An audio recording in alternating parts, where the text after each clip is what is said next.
So hello and welcome to another edition of FanFormula. Rather than me ramble on, I'm going to start with the questions for the Bahrain Grand Prix. Question 1. Friday saw Force India pull out of FP2 due to an incident involving their team personnel on the Wednesday night. What do you make of their decision and the controversy surrounding FOM showing no coverage of the team during qualifying? Like I said a couple of FanFormula videos ago, if we go to Bahrain, I just want everyone to be safe.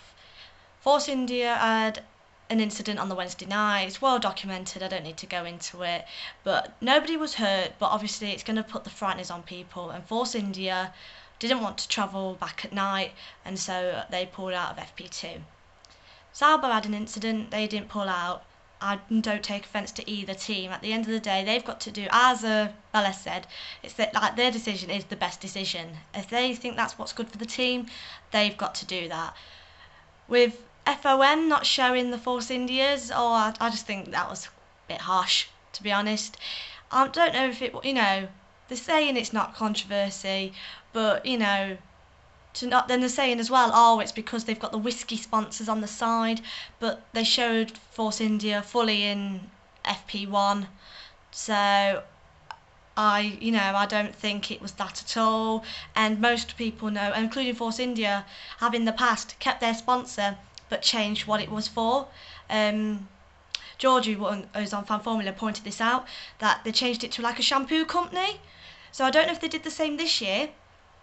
But even so, if that's Bernie's excuse for not showing Force India, then it's a poor one, to be honest.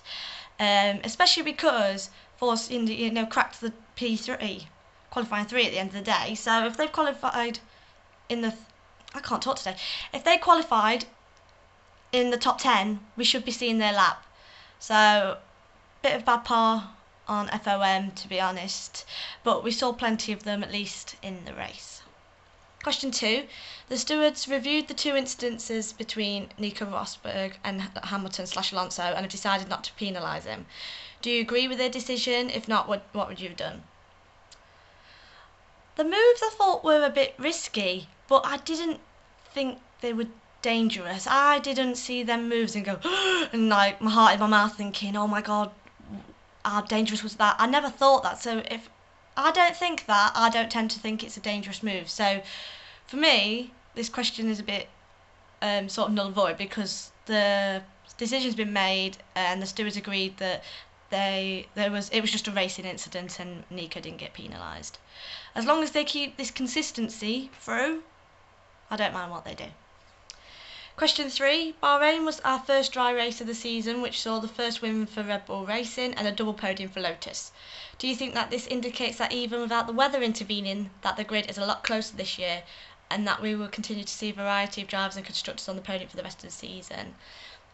I wouldn't say the grid's closer. I just think certain teams are better on certain tracks. Last week we saw the tyre issue with Lotus, where we saw Raikkonen go from 2nd to 14th. This race we saw him come up through the grid from 11th to 2nd. I think it's going to be like this all season. Like we had Sauber do well with Perez the other week, and now we've got Lotus doing well, and we've got different winners. I don't think it's anything to do with like the weather. I just think the teams are just advancing a little bit more quicker.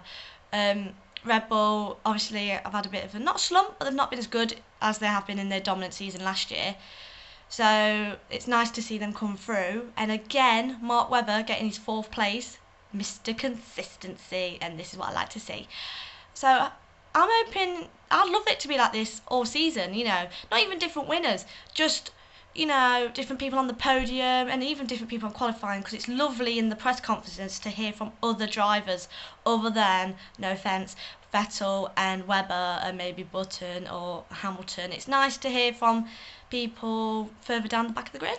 So for me, I don't know if it's development or whether it's the weather or whether it's the track or whether it's the tyres, but either way, I'm loving this season. And my bonus question is, who was your driver of the day and why? I'm going to pick 2, because they're for the same team. I'm going to pick Raikkonen and Grosjean, really. for driver of the day. Most people are going to pick Raikkonen in this because of his massive jump from 11th to 2nd, and technically leapfrogging his teammate as well, who started actually on a better grid position. But I think both of them deserve it because they drove absolutely cracking races. Raikkonen for the fact of when he was on the tail of Vettel and trying to overtake him, that was great racing, and I feel like we've got the old Kimi back, not the Kimi from the end of the Ferrari when he looked disinterested. We've actually got the Kimi I remember in Sauber back, who I used to love in the Sauber, so hopefully that's good stead. And Grosjean as well. I love Grosjean anyway. He's the smiliest, happiest person I think I've ever seen. He could literally be in the worst mood and he's still smiling happy. And I think we need a bit of that niceness in F1 sometimes, because it can be such a bitter rivalry and a bitter place sometimes, F1. So it was lovely to see him come up and get his first podium and be his happy, smiley self, which I liked. So yeah, this week's a bit of a short fan formula. No racing next week, we've got a break off. So I'll see you for another random fan formula next week. And anything you need to know, fan formula, blogs, Twitters, everything, it's all down here. So I will see you next week.